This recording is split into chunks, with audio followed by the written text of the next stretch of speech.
آج ہم ایک ایسی قدیم داستان کی بات کرنے والے ہیں جو صرف ایک بہت بڑے سیلاب کی کہانی نہیں ہے۔ نہیں، یہ اس سے کہیں بڑھ کر ہے۔ یہ کہانی ہے ایک ایسے پختہ ایمان کی، صدیوں کی ثابت قدمی کی اور اللہ کی رحمت کے ان گہرے اسباق کی جو آج بھی، جی ہاں، آج بھی ہمارے لیے روشنی کا مینار ہیں۔ تو چلیں اس کہانی میں اترتے ہیں۔ یہ سوال اصل میں اس پوری کہانی کی جان ہے۔ ذرا سوچیں تو صحیح، جب پوری دنیا ہی مخالف ہو جائے تو کوئی اپنے یقین پر، اپنی سچائی پر بھلا کب تک ڈٹا رہ سکتا ہے؟ حضرت نوح علیہ السلام کی زندگی ہمیں اسی سوال کا ایک جیتا جاگتا جواب دیتی ہے۔ 950 سال، ذرا رک کر اس عدد کے بارے میں سوچیں۔ 950 سال، یہ کوئی معمولی عرصہ نہیں ہے۔ یہ حضرت نوح علیہ السلام کے صبر کا، ان کی ہمت کا اور اپنے مقصد سے لگن کا وہ پیمانہ ہے جس کا تصور کرنا بھی مشکل ہے۔ سوچیں ذرا، نسلیں آتی رہیں جاتی رہیں، مگر ان کی دعوت کی آواز، وہ ایک ہی پکار گونجتی رہی۔ تو اس وقت دنیا کا حال کیا تھا؟ حضرت نوح علیہ السلام کے آنے سے پہلے انسانیت یوں سمجھے کہ اپنا راستہ پوری طرح بھٹک چکی تھی۔ ایک اللہ کو ماننے کی جو روشنی تھی وہ بجھ چکی تھی، اور پورا معاشرہ کفر اور شرک کے اندھیروں میں غرق تھا۔ ہر طرف ناانصافی تھی، گناہ عام تھا۔ اور ان کی گمراہی کی سب سے بڑی وجہ تھے یہ 5 بت: ود، سواع، یغوث، یعوق اور نصر۔ لوگوں نے اللہ کو چھوڑ کر ان پتھروں کو ہی سب کچھ سمجھ لیا تھا۔ انہیں لگتا تھا کہ یہی ان کی ضرورتیں پوری کرتے ہیں، یہی ان کی مشکلیں دور کرتے ہیں، اور یہی وہ بڑا شرک تھا جسے جڑ سے اکھاڑنے کے لیے حضرت نوح علیہ السلام کو بھیجا گیا تھا۔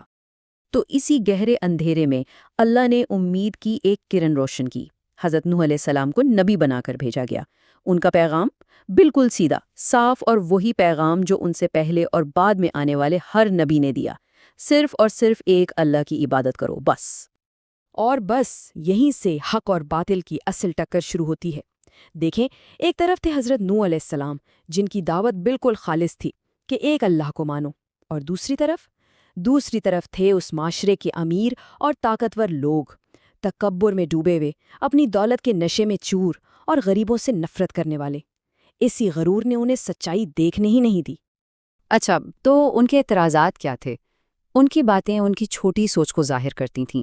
وہ کہتے تھے کہ بھئی آپ کوئی فرشتے تو ہیں نہیں، ہم جیسے ہی انسان ہیں، اور یہ جو آپ کے پیچھے چلنے والے ہیں یہ تو معاشرے کے سب سے غریب، سب سے نچلے طبقے کے لوگ ہیں، اور آخر آپ میں ایسی کیا خاص بات ہے کہ ہم آپ کی بات مانیں؟ مطلب ان کے لیے سب کچھ پیسہ اور رتبہ تھا، سچائی اور نیکی کی کوئی قیمت ہی نہیں تھی۔ صدیوں تک، جی ہاں صدیوں تک تبلیغ چلتی رہی، اور اب کہانی ایک ایسے موڑ پر آ پہنچی ہے جہاں سب کچھ بدلنے والا تھا۔ اب اللہ کا وہ حکم آنے والا تھا جو نہ صرف انکار کرنے والوں کا انجام طے کرتا، بلکہ وہ جو مٹھی بھر لوگ ایمان لائے تھے ان کے ایمان کا بھی سب سے کڑا امتحان لیتا۔ قرآن پاک میں حضرت نوح علیہ السلام کی اس بے بسی اور ان کی قوم کی ضد کو کچھ یوں بیان کیا گیا ہے۔ وہ اللہ سے عرض کرتے ہیں، اے میرے رب، میں نے اپنی قوم کو رات دن بلایا، مگر میرے بلانے سے وہ اور زیادہ بھاگتے ہی رہے۔ انہوں نے اپنی انگلیاں اپنے کانوں میں ڈال لی اور اپنے کپڑے اوڑھ لیے اور اڑ گئے اور بڑا تکبر کیا۔ پھر جب اللہ نے بتا دیا کہ اب ان میں سے کوئی اور ایمان نہیں لائے گا تو دعوت کا دروازہ بند ہو گیا اور عذاب کی تیاری کا حکم ملا۔ حضرت نوح علیہ السلام کو ایک بہت بڑی کشتی بنانے کا حکم دیا گیا، اور جب کافروں نے دیکھا تو سوچیں کیا ہوا ہوگا۔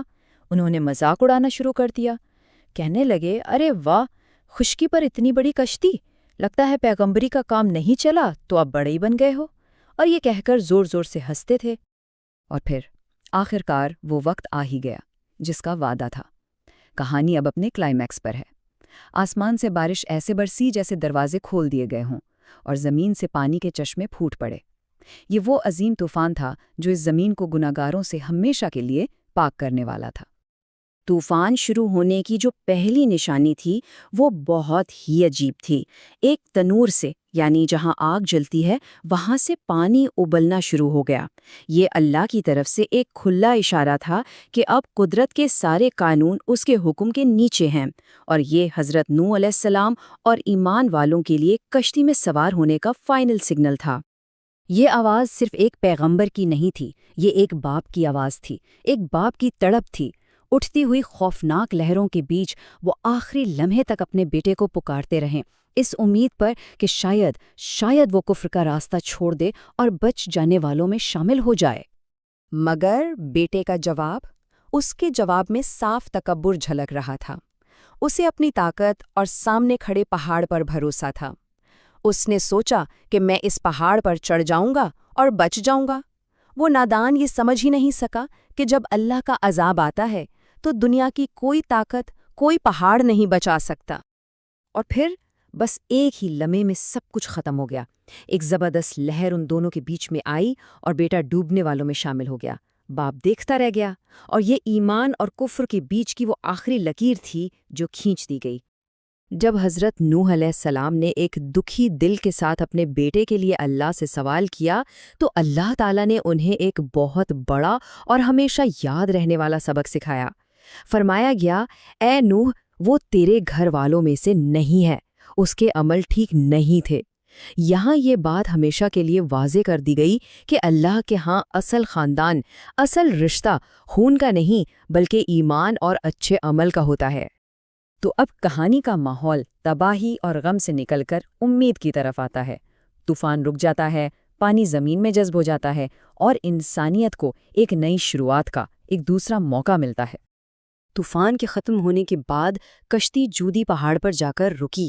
پھر اللہ کا حکم آیا، زمین نے سارا پانی اپنے اندر جذب کر لیا اور آسمان صاف ہو گیا۔ تب حضرت نوح علیہ السلام اور ان کے ساتھی ایمان والے سلامتی اور برکتوں کے ساتھ کشتی سے نیچے اترے، اور پھر انہی کے 3 بیٹوں سام، حام اور یافسس سے انسانوں کی نسل دوبارہ آگے چلی۔ تو دیکھیں، یہ کہانی پانی کے ایک بہت بڑے سیلاب کی تھی جس نے اس وقت کی زمین کو برائی سے پاک کر دیا تھا۔ لیکن ایک لمحے کو سوچیں، ہمارے آج کے دور کے سیلاب کون سے ہیں؟ وہ کون سے نظریات، کون سی اخلاقی برائیاں اور کون سے سماجی طوفان ہیں جن سے آج ہماری دنیا کو پاک ہونے کی ضرورت ہے؟ یہ وہ سوال ہے جو یہ عظیم داستان ہر زمانے کے انسان سے پوچھتی ہے۔